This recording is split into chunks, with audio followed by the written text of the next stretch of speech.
Now, Lowcountry Forever, a public affairs presentation of the Charleston Radio Group. We certainly wish it wasn't, but hunger, particularly in our pandemic time, is a challenge across the country and right here in the Lowcountry, which is why we thought today on Lowcountry Forever, we talked to our friends at the Lowcountry Food Bank. I'm Brian Cleary, joined by Brenda Shaw, the Chief Development Officer at the Lowcountry Food Bank. Pretty impressive title, Chief Development Officer. Brenda, what does that mean? So my primary responsibilities are overseeing our fundraising efforts and our communications and marketing efforts. The volunteer piece also comes under me. Certainly people across the area, Charleston, Dorchester, Berkeley counties, they know the Lowcountry Food Bank, but I'm not sure everybody understands how large of an area that the Lowcountry Food Bank serves. Yeah, we cover the 10 coastal counties of South Carolina, and that's about 9,000 square miles. So we do have our primary facility here in Charleston, but we have regional food centers in the Beaufort County area and also up in Myrtle Beach. So we have a fleet of 16 trucks that are going up and down the coast every single day, picking up food from our retail partners, getting it to our partner agencies, and it's a big territory to cover. Like with most other charities, the holidays, Thanksgiving, Christmas, a great time for the Lowcountry Food Bank, people opening up their hearts and donating. We get after the first of the year, though, and a lot of organizations, and I would have to think this would include the Lowcountry Food Bank, see a drop in donations. Yeah, it does, for a variety of reasons. You know, people do like to get their year-end gifts for tax purposes. This year, we saw a lot of people giving tribute gifts instead of an actual gift, you know, giving a gift in honor of a loved one, because I guess a lot of people just felt there was a greater need to do that this year. So yeah, the first of the year, things generally do slow down a little bit. We do continue to have a great need, even the first of the year. And so one of the things that's helping you out for the first part of the year is a partnership that you've come into, and our friends at Cruz Subaru on Rivers Avenue in North Charleston have stepped up. Robert Cruz and his team. How are they assisting the Lowcountry Food Bank? You know, we've in the past year have really developed this great relationship with Cruz. So we're very thankful to Robert Cruz for stepping up to the plate and helping us serve the community. Subaru was working with Subaru America and Feeding America. They have, I guess, a campaign going on through the end of March. And so Cruz decided to step it up a bit locally, and they were contributing at least an additional $10,000 on top of what Subaru of America is going to do for us. So they could have just sat back and let Subaru of America take care of it, but they've really stepped up to the plate and are making an extra effort just for here in the Lowcountry. Today on Lowcountry Forever, we're talking with Brenda Shaw, the Chief Development Officer of the Lowcountry Food Bank. It's like the word that I don't want to mention, but I have to, pandemic. Obviously, over the last 10 to 12 months, the Lowcountry Food Bank has been impacted by it. Can you speak a little bit about, though, because there's more need due to the pandemic, and sometimes I think people get in their heads that, oh, it's just this group of people that need assistance, but you're helping out single moms that are working two jobs or families that have parents that both have full-time jobs, but in this tough time, there's a greater need that's been created, and folks are coming to you for help. Yeah, it's actually been very interesting to take a look and see who is needing the services that we provide. Just as an anecdote, there is a family that has 3 kids in college at one time. The kids are now home from college taking classes virtually, yet the parents are still paying for college. They're still paying for room and board, even though the students aren't there. And this one family in particular, I mean, they needed food assistance just because, you know, they have 3 kids at home that normally wouldn't be at home. And, you know, it's very tough. It's affecting a lot of different people who normally would never have had to need food assistance. And because of that, I think there are some people who need the assistance but don't really know how to go about receiving it. Are there some things that we can tell folks that, hey, if you need some help, here's what you should do? Sure. So we have a network of about 300 partner agencies. If someone goes to our website and there is a Find Help tab at the top of the page, you can go down to a calendar that shows where all of our direct-to-client distributions are throughout the 10 counties. But you can also put in your zip code, and you put in your zip code, and then there will be a map, and pop-ups will show you where our partner agencies are. We always say, please call the agencies ahead of time because some do need to change their hours because even they are being affected by the pandemic and may not have the volunteers. Right now, I don't think any of our partner agencies are closed due to COVID. It's just their hours may be, altered a little bit. So put your zip code in, you can see what's near you, or people can come directly to the Lowcountry Food Bank here in Charleston and the one in Myrtle Beach and get direct to client assistance there. Let me flip it around though. So for the Lowcountry Food Bank, what do you need in terms of as a member of the community, as a Lowcountry resident, how can I assist the Lowcountry Food Bank? We always say if you'd like to donate online, that's the safest and easiest thing to do. You can go to our website, lowcountryfoodbank.org, and click the donate button.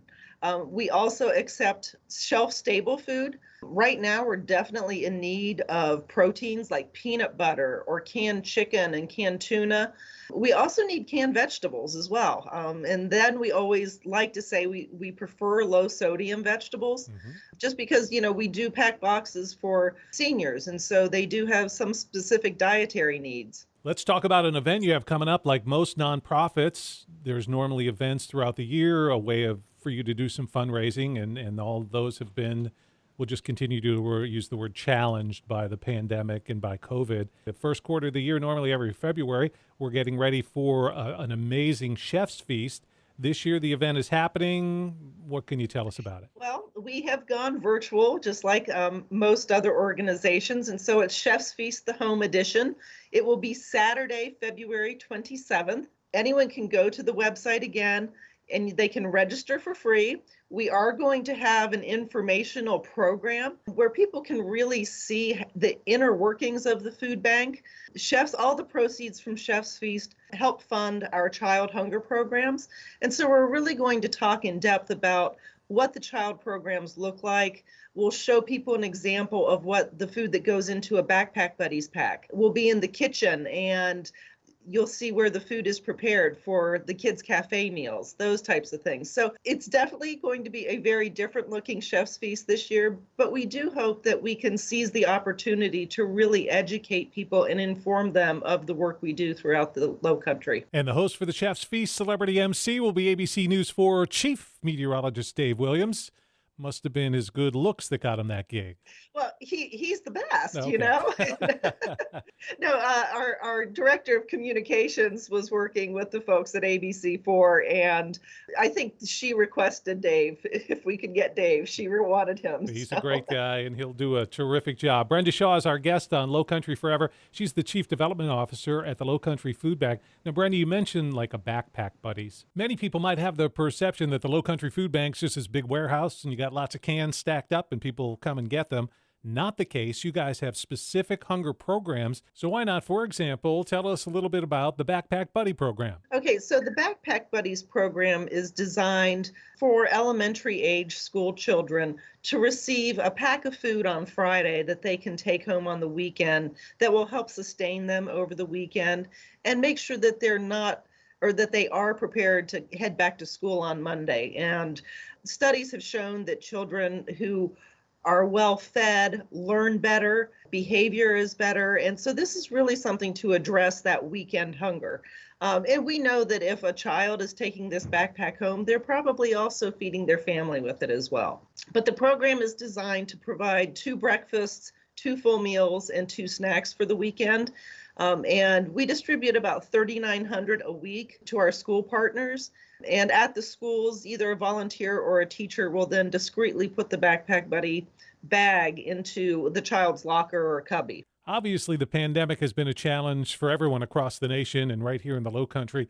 But looking back over the last couple of years, it would seem that the food problem, the hunger challenge that we have, has been getting worse over the last couple of years. And you would think that that wouldn't be the case, that it would be getting better. Am I wrong to say over the past couple of years, pandemic included, we've been more challenged? It's certainly a much bigger challenge right now due to the pandemic. We were at 2018, 2019, we were finally below pre-Great Recession food insecurity rates. And so it is just spiked, and we are now back to way, way higher statistics than it was even during the Great Recession. Just for instance, here at the food bank, we do have an on-site emergency pantry. Mm-hmm. Prior to the pandemic, we would see maybe 150 or 160 people through the front door a month. For the entire year of 2020, our monthly average was 868 people through the front door. So the increase has been so significant. And the other thing that we are noticing much more is the homelessness rate. And again, hunger is an absolute precursor to homelessness. It's one of those things that when we're looking at the long-term effects, it's very scary to think of the position that some people are in right now. I always look at the Lowcountry Food Bank and some of the people I know that work there or volunteer there, and I know there would be no happier group of people than those folks if the Lowcountry Food Bank were able to go out of business, because that would mean the hunger problem here in the Lowcountry across the nation has been solved. Doesn't seem we're any closer to that. And in a nation of ours that's so rich, do you have any insight in terms of why you think that we still have such a hunger problem across our area and across our country? I don't know the answer to it, but yes, you're right. We would love to work ourselves out of a job. One of the things we are doing is using GIS mapping technology to look at census tract information. We overlay that where our partner agencies are, and we look to see where food deserts are. And so that's one of the things that's really driving us on our direct-to-client distributions, to make sure that we're going out into rural areas that may not have a pantry that's open weekly, just to make sure that we are really getting food out into the areas that need it. So when someone goes on the food bank website and makes a monetary donation to help the Lowcountry Food Bank, they can do so, and they do have the ability, if they want, to designate that donation. Isn't that correct? Most people will, if they want to designate their gift to the food bank, it'll be for a specific thing like childhood hunger programs or our senior meals. We do get some pass-through grants that go directly to our partner agencies, but not that many. So for people who want to make certain that, hey, this money I'm giving is going to this program, this area, that's a designation that can be made. Yeah, people can designate the program, or they can even designate the area, because our donors in the Myrtle Beach area want to make sure that it stays there. So we do get people who want to make sure that their food stays in the Myrtle Beach area. So I think it's safe to say, for right now anyway, the biggest way that people can help, the thing that's going to make the difference the most, is for them to go online and make a monetary donation to the food bank. Absolutely. And, as we look to Chef's Feast for our childhood hunger programs and funding those throughout the rest of the year, we hope that our summer meals program is going to be up and running again this summer. We did a little bit last summer, but not as much as we normally would. And we want it to be at 100% this summer. So, if people want to donate to childhood hunger programs, please support Chef's Feast, because it's a great time to do it. Even though it's going to look different, it still goes to the same cause. And you still have the support of some of the area's top chefs, some of the area's best restaurants. They'll all be participating in Chef's Feast again this year. It'll just be virtually. Oh, yeah. Atlas Technologies has come on as our presenting sponsor again this year for the third straight year. So we're very appreciative to Atlas Technologies. Chef Jacques Larson is our lead chef once again. And we're working with some of the restaurants a little more creatively. Mm-hmm. We're asking them to, put, I guess, what do we call it, like a tab on the bill, just so people can, it's just going to be a little advertisement that they're going to give, their patrons. Sure. But we're also encouraging people, if you're going to watch Chef's Feast online, visit one of our restaurant partners. All of our restaurant partners are listed on our website, and, we want to support them because they've been hit really hard this year as well. There's no doubt about that. Now, if someone's listening, maybe they've been hit hard as well over the past year. They want to help the Lowcountry Food Bank. They can't give a monetary donation. What about volunteers? We are looking for volunteers. We've been very fortunate that we have had a great supply of volunteers. Early on in the pandemic, we did limit the number of people in the building and the number of shifts. It's a little bit more open, but we're still limiting the number of people in the building at any given time. So again, go to our website and go to the volunteer tab.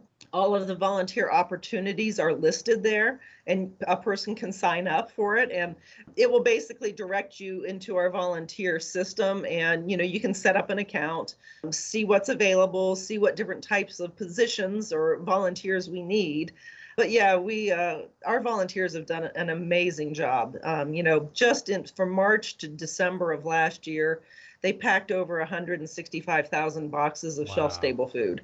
We could not have done what we did without volunteers. And some food banks around the country have been using National Guard members to do it because they haven't been able to use volunteers. So we've been very fortunate to not have to be in that position. So whether it's for Chef's Feast, if you need information, if you want to send a donation, really the place to go is your website, and that web address again is? It's lowcountryfoodbank.org. Certainly a busy time for you and everyone involved with the Lowcountry Food Bank. Brenda, we appreciate you taking your time to talk with us on Lowcountry Forever. Well, I just want everyone to know that we are so appreciative of the support that we've received from our community. We are doing our best to address the needs of food insecurity, but it is a 365-day-a-year challenge for us. So we ask for your continued support, and please know that we're very appreciative of it. Lowcountryfoodbank.org. Lowcountryfoodbank.org is the website. Go there for all the information and to make your donation. Brenda Shaw, the Chief Development Officer at the Lowcountry Food Bank, our guest on Lowcountry Forever. The Charleston Radio Group is the Lowcountry. Every week, we highlight local organizations and events that are helping to make a difference here where we live. If you have a group, event, or an idea to feature on Lowcountry Forever, let us know. Visit lowcountryforever.com and click on our podcast link for contact information. Now, Lowcountry Forever continues.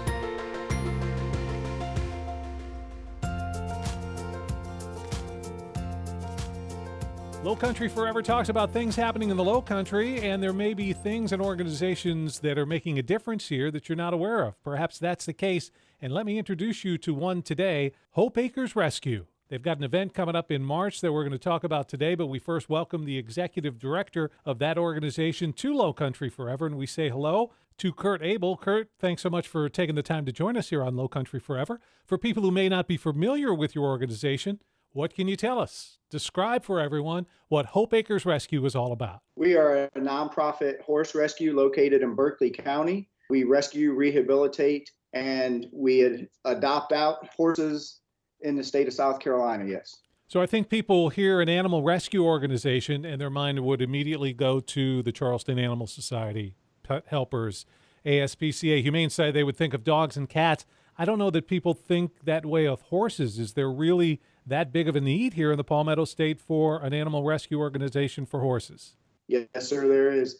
We get a lot of calls throughout the week, every week. Maybe some owners just need a helping hand to get through some times. Maybe they're elderly and can't care for their horses anymore, or the horse needs more attention. We help out animal control, whether it's, Berkeley County, Charleston County. We're here to help everybody out as much as we can and nurse these gentle souls back to health. And it's my hope in talking with you that that would be a majority of what you do, because obviously with animal rescue a lot of times, and again, this gets back to more household pets, but there is sometimes an abuse. You see puppy mills and things like that. Do we also have that challenge with equines? Yes, sir, we do. That would be an event where animal control would get involved. And animal control has the authority to seize those animals and then reach out to somebody such as us and help take those animals, give them a good home. So when you are acquiring a horse in this way, is there an average? Like, is it normally, it's not ponies, like maybe it's not puppies? Is it older horses? Is there anything that is a general rule in terms of your equine rescue? No, we will take them of all ages. It's, I would say, more common to see some older horses, maybe 15 to 20. 15 isn't really that old, but it's in the big scheme of things, it's starting to get up there in age for them. Once we would bring them in, of course, every horse that comes through, they all get a well visit checkup from our veterinarian, Charleston Equine Clinic, and they get it there, make sure they're up to date on their shots, blood pulled for any infectious diseases to be checked for, nutritional rehab, or any physical ailments that they need assistance from us to do. We're talking today on Lowcountry Forever, and thanks for joining us. Kurt Abel's the Executive Director of H.O.P.E Acres Rescue. I'm Brian Cleary, and Kurt, can you give people a sense of how busy you may or may not be? What kind of number are we talking in terms of perhaps horses that you are involved with over a year, a 12-month period? We home 20 to 24 horses at any given time. And you mentioned that you're a nonprofit organization, of course, based in Berkeley County. So what is it that you need? What can I do as an individual to assist H.O.P.E Acres Rescue? Yes, we're a nonprofit, 501c3, tax deductible, for donations and whatnot. All volunteer. Every one of us hold a full-time job on top of all the work we do at the rescue.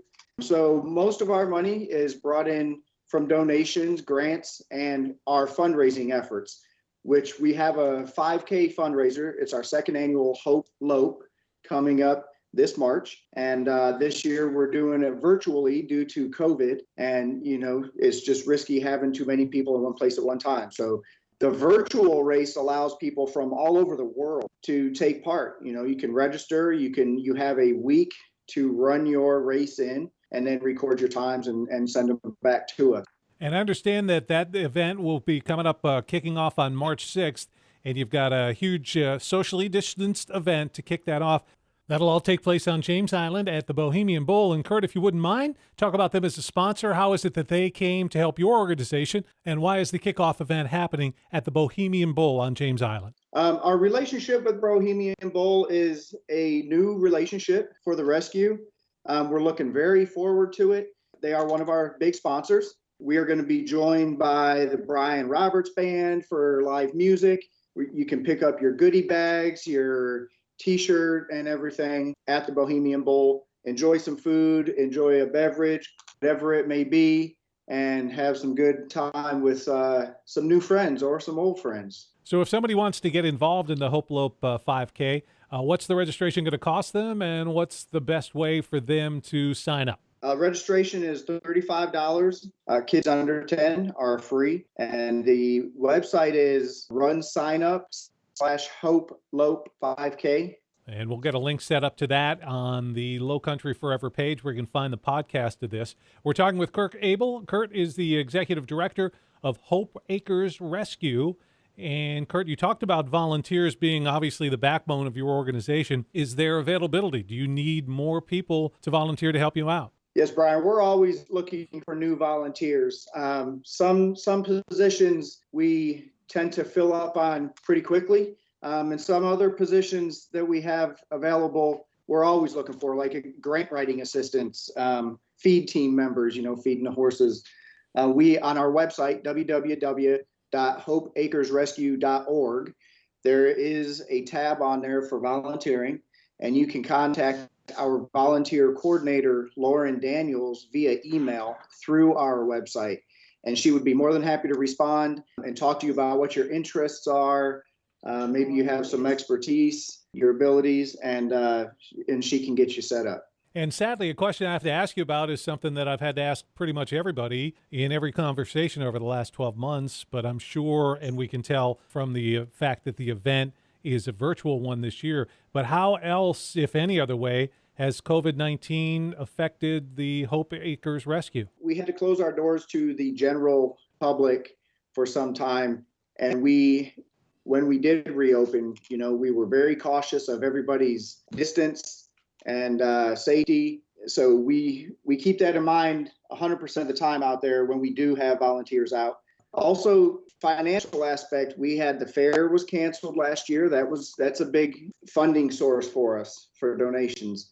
There's several other fundraisers that were canceled. We applied for a pretty large amount of grants this year, and the grant pool, the applicant pool for these grants is so large due to COVID that you just see it left and right. You get denials, and you just keep pressing on and trying to raise money any way you can for these animals. And we're very happy to still be here. And let me ask you about this, because I think a lot of times when people think of horses, you get the picture in your head, the little girl who's asking dad for a pony. A lot of people's only contact with a horse might be watching the Kentucky Derby or the Preakness Stakes Talk a little bit about these animals. What is it about horses that has that appeal that it obviously has to you and the members of your organization? Well, when I started volunteering at the rescue, I did have zero experience with horses. And so I learned a lot, and you never stop learning. Each horse has a personality of its own. Some of them just don't want anything but for you to stand there for 24 hours, petting them, brushing them, grooming them, just rubbing on them, giving them attention. And others could just be off on their own. You pick up different signs for behavior to look for, because obviously they can't tell you. So you learn how to look for certain signs. Maybe they're agitated, maybe they're not feeling well, maybe they're feeling a little spunky and want to have fun. So you look at different, for their nutrition, different things to look at. Where would they be losing weight that you would see at first, or where could you expect it to go on first? I've learned, how you give a horse a shot, which seems kind of basic, but there's a very specific spot of the neck that you want to look for. Their throat is in their neck, their top line is in the neck.